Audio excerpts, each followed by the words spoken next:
Baik anak-anak, saya ucapkan selamat pagi, Sotihotu, Namo Buddhaya. Namo Buddhaya. Namo Buddhaya.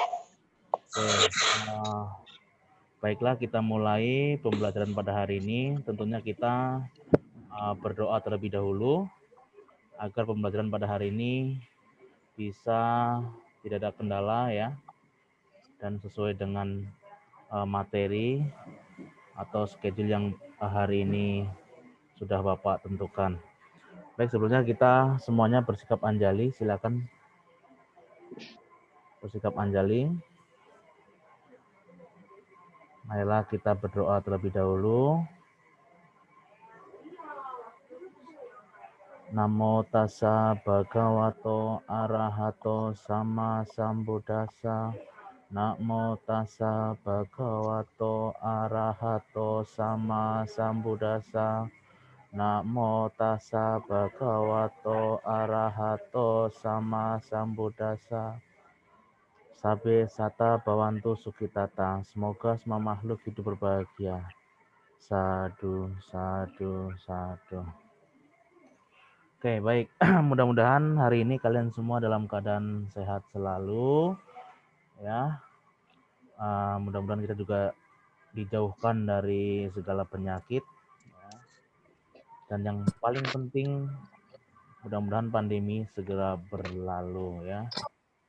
Nah, baik, untuk pada materi hari ini kita akan mempelajari materi tentang mencapai sukses, yaitu di buku paket halaman 164 ya. Silakan dibuka buku paketnya.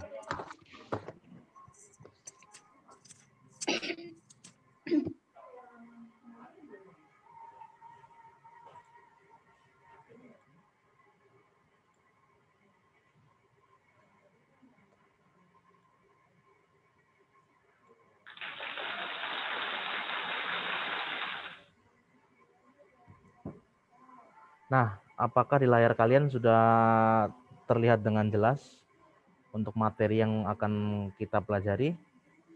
Kelihatan nggak di layar kalian? Oke. Sudah, Pak. Oke. Pada hari ini kita akan mempelajari tentang pelajaran. Ya, pada hari ini kita akan mempelajari tentang pelajaran 7, yaitu jalan kesuksesan ya. Nah, karena ini sudah, kalau sesuai agenda adalah setelah pelaksanaan PTS genap, yaitu materinya adalah pelajaran 7. Baik, kita akan langsung saja kita pelajari. Dan Bapak mengingatkan kembali untuk videonya, silakan dinyalakan ya video kalian ya. Oke.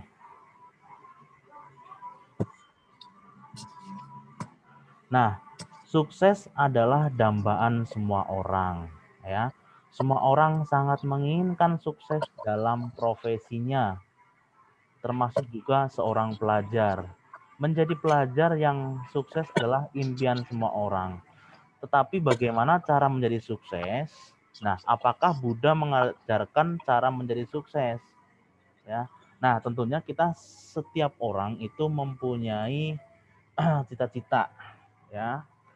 Dan cita-cita tersebut pun harus kita lalui dengan tentunya semangat belajar ya. Apalagi tentunya kalian sebagai siswa, tugas utamanya adalah belajar ya. Nah,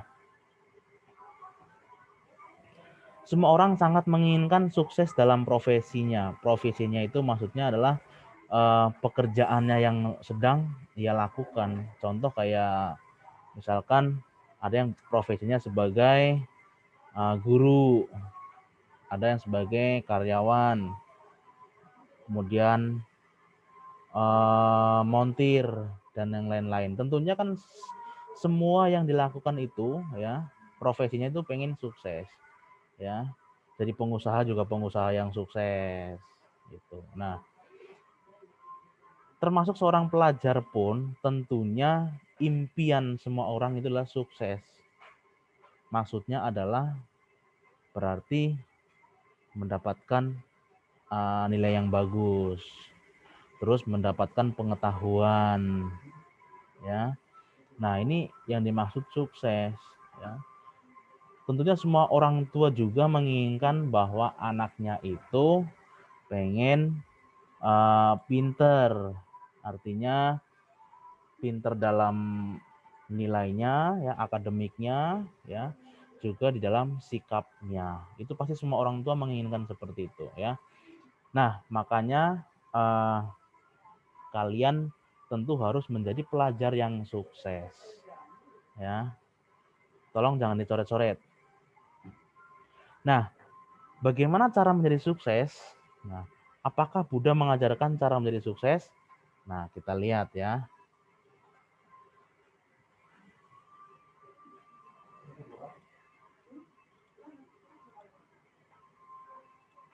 Nah, di sini ada cerita ya, anak desa yang pintar ya.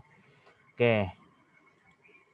Sebelum berlanjut cerita ini, apakah ada yang mau baca? Saya tawarkan dulu nih.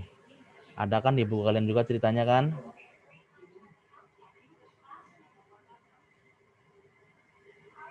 Rara mungkin mau baca, Rara?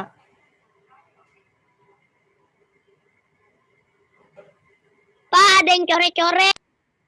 Ya, tolong jangan coret-coret ya. Tolong jangan dicoret-coret. Ini soalnya ngapusnya butuh waktu lagi nih, lama nih. Jangan coret-coret ya. Oke. Keluarin aja Pak kalau yang coret-coret. Oh ya, nanti yang coret-coret Bapak keluarkan nih. Ya. Nah, Rara mau baca, Rara?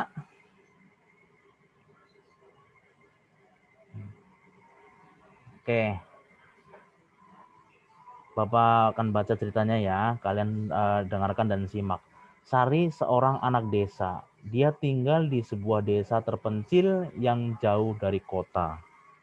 Di sebuah desa ini, Sari belum ada sekolah. Oleh karena itu, Sari bersekolah di desa tetangga. Ya. Jarak tempat tinggal Sari dengan sekolahnya sejauh 2 kilometer. Kemudian setiap hari Sari dan anak-anak lain berjalan kaki menuju ke sekolah ya. Nah, suatu hari Pak Budi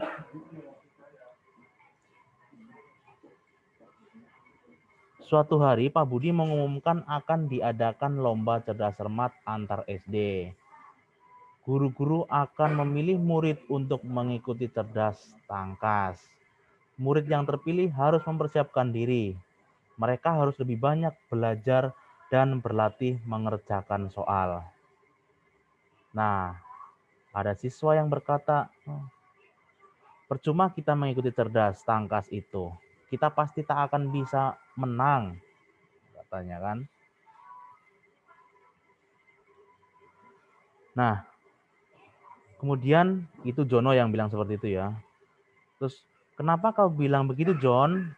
Tanya Arwin. Berarti di sini ada Jono, ada Arwin, ya. Ya jelas kita tidak akan sanggup. Mereka pintar-pintar. Melihat mereka saja kita sudah minder duluan. Kata Jono tuh kan. Tolong jangan dicoret-coret dong. Ya. Yang coret-coret. Nah, jangan coret-coret dong. Ya. Nah, kawan-kawannya mengangguk menyetujui pendapat Jono. Nah, berarti semuanya itu terhasut sama kata-kata Jono ya. Nah, makanya kita harus belajar lebih giat agar bisa menang, sahut Sari. Jadi, Sari sama Jono ini berbeda pendapat. Kalau kata Sari, ya kita terus harus tetap belajar dan maju ya untuk mengikuti lomba tersebut. Kalau kata Jono, tidak usah ya. Jelas kita akan kalah. Berarti Jono itu sudah pesimis ya. Beda dengan pendapat Sari. Kalau Sari optimis. Jadi tentunya tetap kita harus maju dan semangat belajar. Tuh. Ya. Nah, kemudian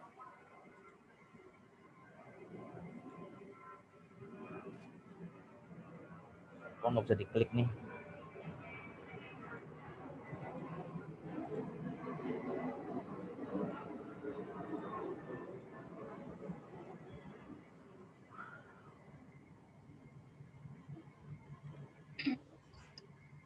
Nah, kita tidak mungkin kita bisa memenangkan ya. Mereka jauh lebih baik dalam segala hal. Lihat sekolah kita, sebentar lagi mungkin ambruk, kata Jono. Nah, kemudian Sari pun terdiam. Tapi dalam hati Sari bertekad, kalau terpilih dia akan berusaha melakukan yang terbaik atau melakukan semaksimal mungkin. Ya.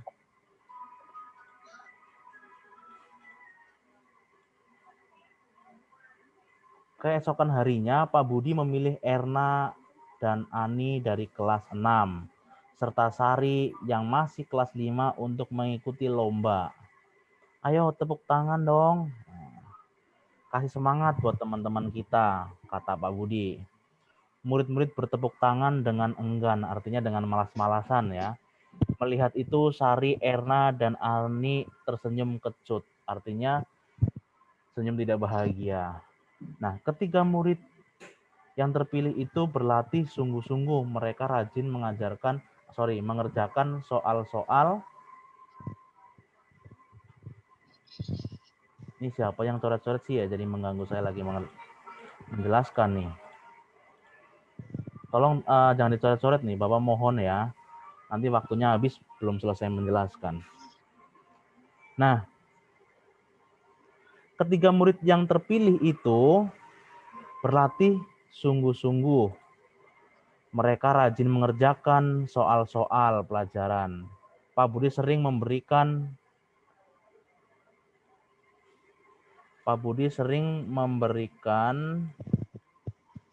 semangat ya, membuat Sari, Erna, dan Ani semakin rajin dan bertekad melakukan yang terbaik.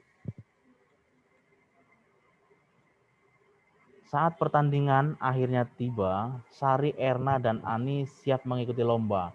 Akhirnya Sari, Erna, jadi saya susah membacanya nih kalau dicoret-coret seperti ini. Sebenarnya siapa yang coret-coret ini? Ya. Nita, Pak, Nita. Ya. Ada nama Nita tuh di ujung tadi. Ya udah, ya tolong jangan coret-coret ya. Oke.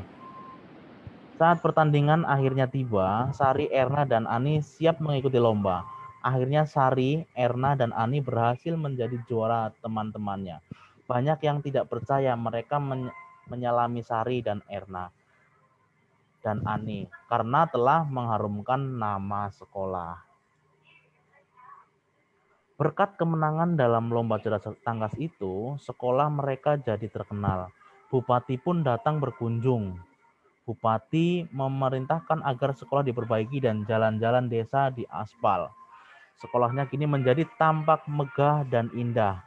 Sari dan kawan-kawannya semakin rajin datang ke sekolah dan belajar dengan giat. Ya.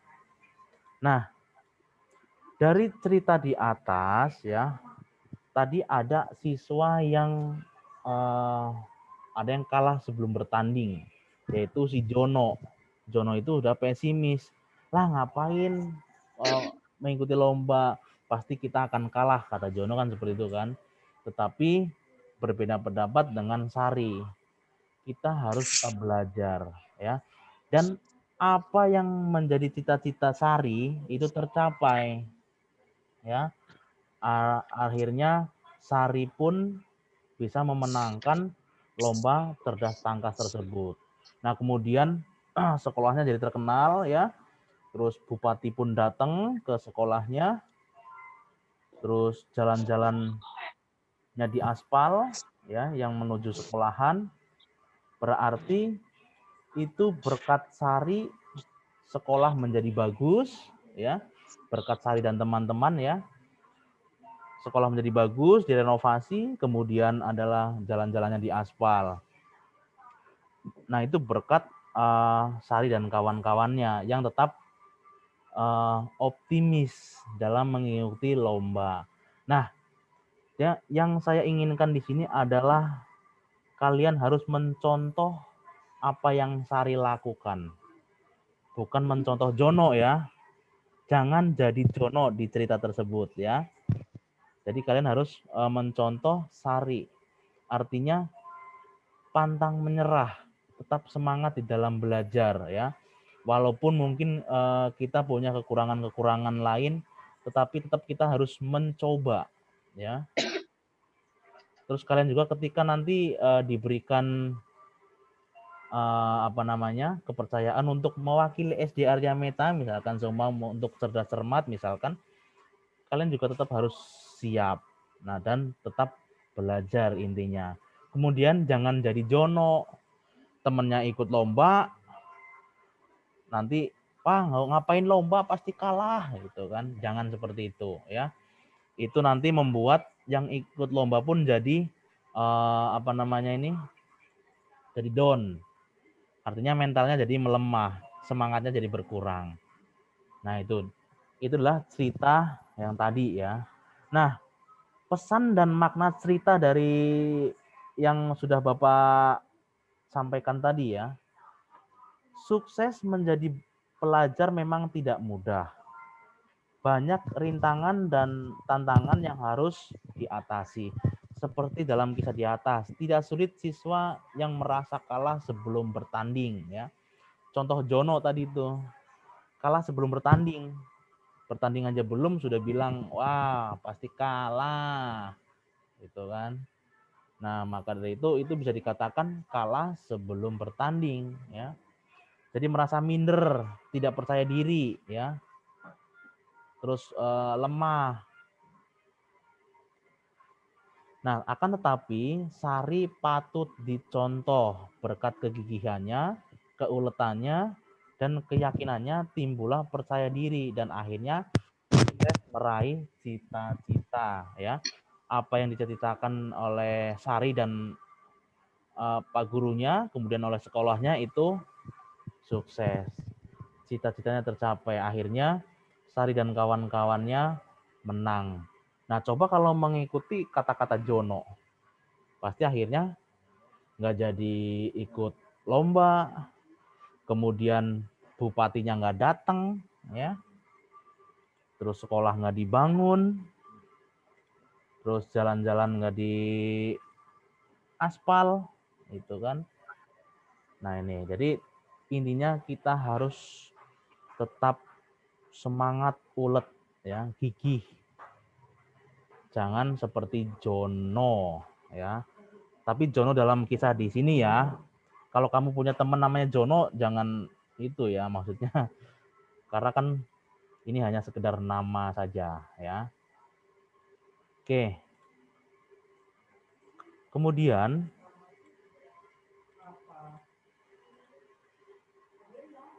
nah, gigih artinya adalah tetap teguh dalam pendirian, tidak goyah. Misalkan kamu sudah mempunyai keinginan, kamu harus tetap gigih ya, tetap teguh dalam pendirian, tidak boleh melemah ya. Contoh, misalkan lagi kurang enak badan, ya, sedang kurang enak badan, kemudian kalian tetap semangat untuk datang ke sekolah, ya. Karena pendirian saya hari ini harus berangkat ke sekolah dan untuk belajar. Kemudian sakitnya saya akan hilang karena saya sudah minum obat. Nah, jadi pendiriannya teguh, jangan baru batuk aja sedikit gak masuk sekolah. Misalkan baru pilek dikit gak masuk sekolah ya. Tapi kalian harus punya pendirian. Saya pengen sekolah biar saya pintar gitu ya. Nah, orang yang gigih tidak mudah goyah oleh godaan. Misalkan ada anak yang ngajakin tidak masuk, misalkan madol atau bolos, misalkan, jangan masuk yuk, misalkan kita main warnet aja, misalkan. Ada anak yang seperti itu. Nah, kamu tetap tidak goyah, ya, tidak tergoda, artinya kalian tidak ikut ajakan teman tersebut, gitu. Itu adalah gigih, ya, tidak mudah goyah oleh godaan lain, ya. Nah, dicontohkan di kisah di atas tadi adalah seperti Sari dan kawan-kawan kan tidak terpengaruh sama Jono. Karena saking gigihnya Sari tersebut, maka pengaruh Jono itu tidak berhasil mempengaruhi Sari untuk tidak mengikuti lomba. Tuh. Ya. Kemudian ulet. Ya. Orang yang ulet biasanya tekun belajar dan tidak kenal lelah, tidak mudah cengeng dan mengeluh meskipun ada rintangan yang menghalangi, ya. Ini jadi ulet, ya. Misalkan ketika tugas tetap kamu kerjakan, jangan alasan aduh baru baru pulang masih capek, baru pulang sekolah ada PR misalnya sama ibunya suruh mengerjakan PR-nya, beralasan aduh baru pulang masih capek, padahal kalian sudah pulang, sudah makan juga, ya, sudah istirahat juga, masih beralasan, banyak alasan, ya. Itu. Jadi intinya kalian tidak boleh mengeluh juga. Tidak boleh sering mengeluh, baru apa-apa sedikit mengeluh, gitu, ya. Nah, ini kaitannya dengan Sang Buddha, ya. Di dalam kitab suci Tripitaka, tepatnya dalam Vibhanga Buddha, telah mengajarkan cara-cara menjadi orang sukses. Terdapat 4 macam, ya, yaitu senang pada pekerjaan. Ya. Nah, sekarang ketika bagaimana pengaplikasiannya, bagaimana penempatannya, ya, terhadap kalian yang masih sekolah. Nah, berarti bisa dikaitkan dengan kalian kan tentunya belum punya pekerjaan. Artinya kalian siswa, pekerjaannya apa? Ya belajar, gitu, ya. Nah, tentunya berarti di poin pertama kalian harus senang pada pelajaran atau belajar ini karena kalian sebagai siswa. Beda lagi dengan misalkan saya sebagai guru. Pekerjaan saya kan guru, berarti saya harus senang mengajar, gitu. Karena kalian siswa, ya, belum punya pekerjaan yang sifatnya bekerja itu, ya kalian ya hanya belajar dan belajar itu. Ini kalian harus menyenangi pada pelajaran dan menyenangi belajar. Itu yang pertama. Yang kemudian yang kedua, semangat dalam bekerja. Setelah kamu menyenangi pelajaran tersebut, setelah kamu menyenangi belajar, tentunya harus semangat. Ya. Harus semangat di dalam belajar. Karena biasanya kalau di dalam belajar tidak semangat, nanti hasil yang kita pelajari tidak maksimal. Ya. Itu. Jadi harus semangat di dalam belajar atau wirya, ya. Dalam bahasa Palinya wirya. Nah, sudah menyenangi belajar, sudah semangat di dalam belajar. Yang ketiga adalah fokus di dalam belajar. Kalian sudah senang pada pelajaran tersebut, sudah senang belajar, sudah semangat. Kalau udah semangat tapi tidak fokus, ya, yang kita dapatkan nanti akan kurang maksimal pelajarannya, materinya, ya. Jadi harus fokus juga. Kemudian yang keempat adalah mau mengevaluasi pekerjaannya. Artinya begini, kalian kan sebagai siswa, berarti kan pekerjaannya adalah belajar. Kamu mau mengevaluasi pelajaran. Nah, evaluasi pelajaran contohnya setelah kamu ada misalkan ulangan harian, ulangan harian kok saya mendapatkan nilai 70. Nah, saya salah di mananya? Nah, kamu evaluasi, kamu lihat, oh ternyata saya salah di nomor 7 misalkan. Jawabannya saya harusnya bukan ini. Nah, contoh seperti pelajaran agama kan sudah ada ini juga kunci jawabannya di situ. Jika jawabannya bukan itu kan nanti akan muncul di situ. Jawabannya misalkan harusnya yang B. Oh, berarti saya harus ganti ini untuk sebagai bahan belajar kemudian hari gitu, bukan diganti ininya ya buat hasil nilainya bukan, tapi diganti jawabannya untuk biar kamu mengetahui jawaban yang benarnya seperti apa dan untuk belajar di kemudian hari. Nah, itu. Jadi ini yang diajarkan oleh Buddha ya. Kita harus menyenangi ya, semangat, fokus dan mau mengevaluasi. Itu kita sebagai siswa tentunya tentang belajar itu. Ya, itu jadi 4 ya. 4 macam jalan kesuksesan. Biar kamu sukses dalam belajar tentunya harus senang. Ya, yang pertama. Yang kedua harus semangat.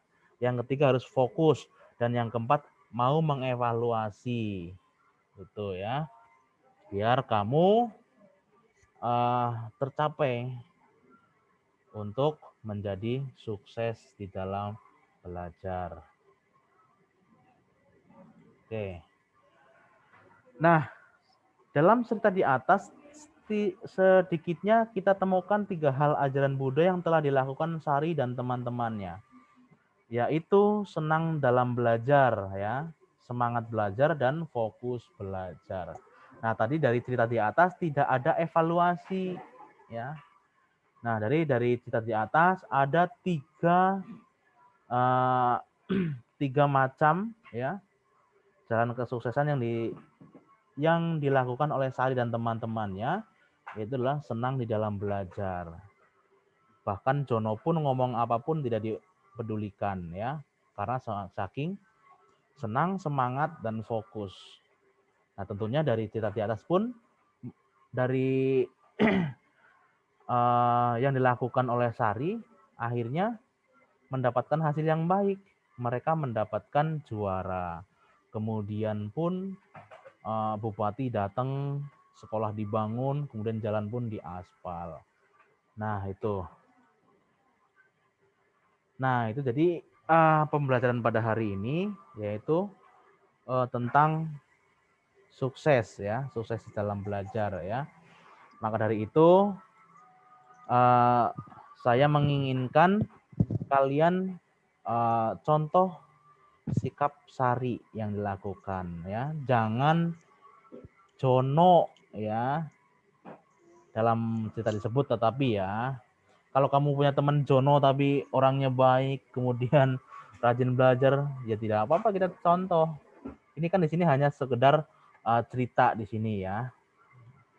Nah, intinya adalah saya simpulkan bahwa pertemuan pada hari ini tentunya dengan materi jalan kesuksesan ya, menurut Sang Buddha ada 4 macam jalan ya. Ya, dalam Sang Buddha menjelaskan di dalam Vibhanga Buddha ya, Kitab Suci Tripitaka, ada 4 jalan menuju kesuksesan. Yang pertama adalah senang, menyenangi pekerjaan. Tentunya kalian sebagai siswa adalah belajar. Kemudian semangat di dalam belajar atau wirya. Yang ketiga adalah fokus ya. Fokus di dalam belajar. Yang terakhir adalah mau mengevaluasi pekerjaannya atau mau mengevaluasi belajarnya ya. Nah, jadi itu yang bisa Bapak sampaikan pada materi pada hari ini ya. Mudah-mudahan kalian bisa memahaminya. Kemudian dari makna cerita tersebut kalian bisa memaknai mana yang patut kita contoh dan mana yang tidak layak kita contoh ya. Mudah-mudahan kalian sudah Bapak jelaskan, mudah-mudahan paham ya apa yang sudah Bapak jelaskan pada hari ini. Seperti itu ya. Nah, untuk hari ini total siswa ada 29 yang mengikuti Zoom. nanti yang tidak bisa bergabung akan Bapak share video atau link video Zoom yang kita lakukan pada hari ini. Ya. Baik, terima kasih anak-anak. Kalian sudah mendengarkan dengan baik. Ya, mudah-mudahan kalian bisa dari cerita-cerita tersebut, dari cerita tadi, kalian bisa mengetahui mana yang patut kita contoh, ya, apakah Sari, apakah Jono, dan mana yang tidak pantas kita contoh. Nah, kira-kira yang pantas kita contoh, kira-kira siapa? Sari apa Jono, anak-anak? Sari. Ya, Sari, ya. Sari, tentunya yang gigih, semangat, fokus, ya, di dalam belajar, ya. Saya mau kalian seperti sifat Sari yang ada di cerita tadi, ya. Baik. Baik, karena waktunya sudah habis, sudah jam 9:30, ya. Bapak akan segera akhiri, ya. Nanti kita bertemu lagi di pertemuan minggu berikutnya, ya. Oke, terima kasih Bapak ucapkan. Selamat pagi, Soti Hotu, Namo Buddhaya. Namo Buddhaya.